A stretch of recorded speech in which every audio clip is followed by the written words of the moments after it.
Hello guys, welcome back with the HardReset.Info channel. Today I'm going to show you the ultimate camera guide for year OnePlus 15.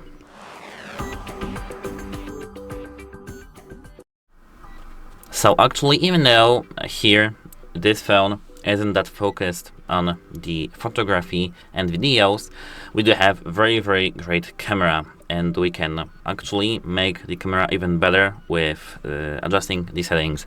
We can even compare this phone to the latest iPhone 17 Pro and Pro Max especially. So yeah, I'm very astonished. So we can start by opening the camera application. Tap these three lines and tap settings. Here, as you can see, we have photo, but we can actually we don't really want to edit these settings, because here we don't have actually the settings based on the photography. This is actually just some settings that we can adjust to have the best comfort of taking the photos. But actually here they have only one setting: portrait distortion correction. Remove edge distortion when taking portraits of people. Have it enabled. It's enabled by default, but if you have disabled, enable it right again. So this is about this, but apart from that, here tap formats in the general. If you tap formats, you can see that here they have standard, high resolution and high efficiency image. Here it's up to your preference actually, between high efficiency image or high resolution, because here they have HIF, which is smaller file size and the good quality, and high efficiency image, a high resolution image is something even better, because here we do have the best settings for the editing and maximum detail. As you can see here, when it features such as motion photo, which is the live photo from the iPhones, retouch and filters, everything. This is the best actually format you can use to take photos. If you scroll further down, you can see high efficiency video. As you can see, record videos in the high efficiency video coding. The format to save space. You may not be able to play these videos or in some applications or on some devices. So actually there is a paid plugin in your Windows PC, and if you pay something around $1 or something like that, you can play these videos on your Windows PC. But if you don't want to pay, you can disable this option actually, or just edit your photos or videos on applications that are compatible with that. Now we can go back and tap preserve settings. As you can see, we do have a lot of cool things here, and you can enable auto macro, keep the auto macro setting used last time.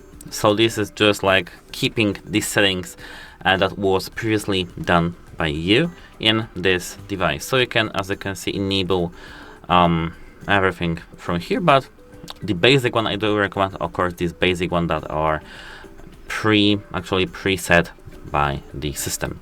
As for the pro settings, these are more actually important, because here, as I can see, we have photo formats. Keep the photo format setting for master mode that was used last time. You can have it enabled, and the same as with the metering.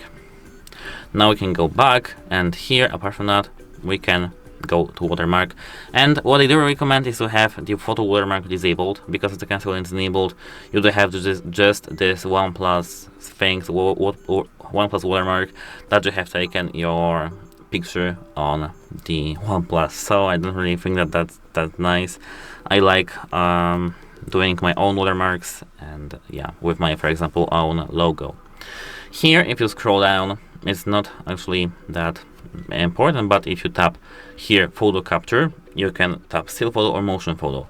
Still photo takes less space in your device, and it's just without this video that is taken 1 second before and 1 second after, and you don't have just this capture the moment thing.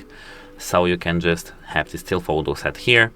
Bitrate, tap bitrate and tap high quality to have the highest quality of video.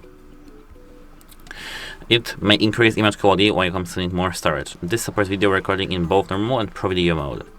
You can tap cancel here and have it in high quality. Now you can tap adaptive frame rate. Here for 30 and 60 fps videos, have it enabled, because here automatically reduces the frame rate in low or bright to ensure the video quality. So I do have it enabled, and I recommend having it enabled. And here you do have something called lock lens and lock white balance.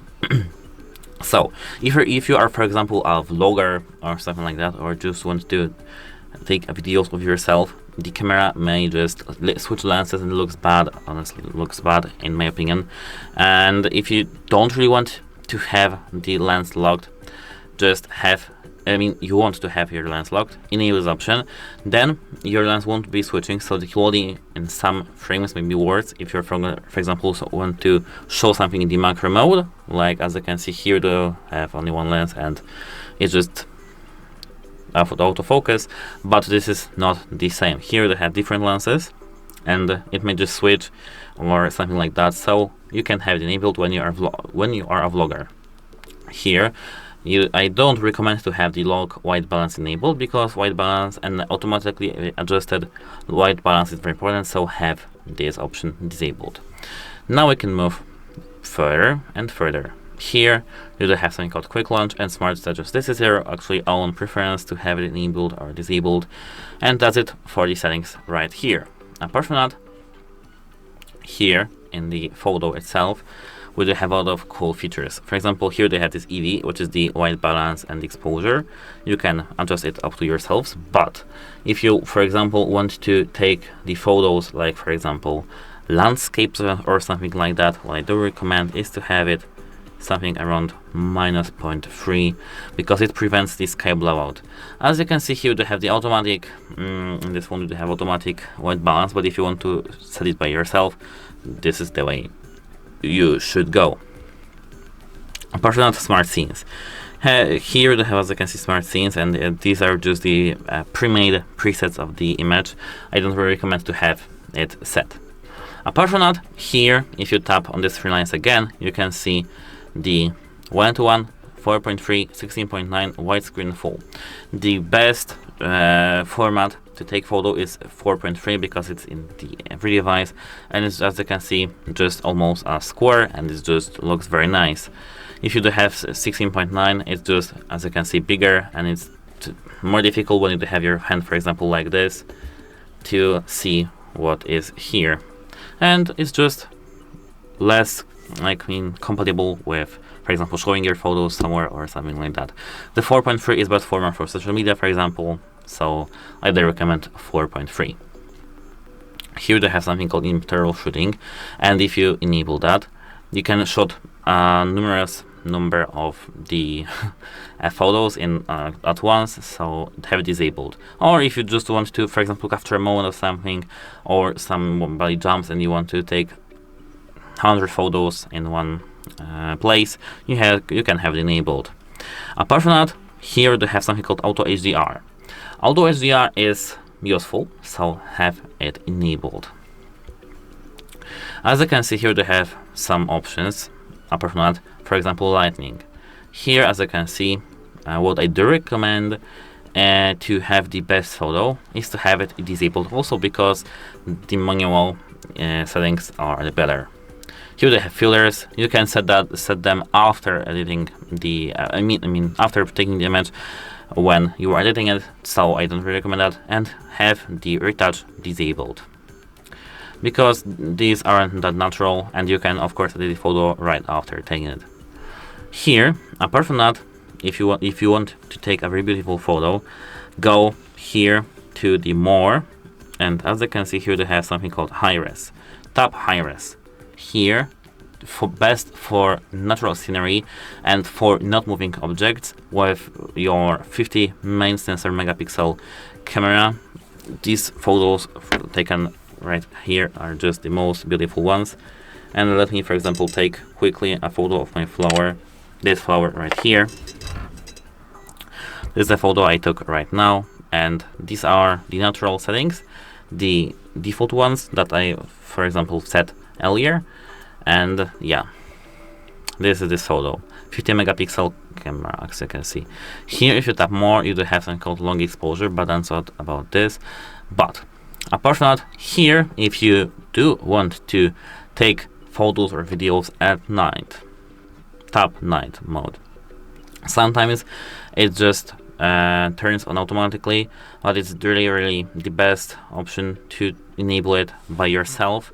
And now if you lift up your device and, for example, turn off the lights, you can see that here they have time, this time of the exposure, and yeah, just click and keep your device steady. Sometimes the night mode can be automatic automatic night mode can be just broken, so I do recommend to have the night mode enabled by yourself. And actually, that's it for this video. If you found it helpful, please consider subscribing to the channel and leave a like under our video. It's very important to have your feedback, so please leave a comment, like, and subscribe. Goodbye.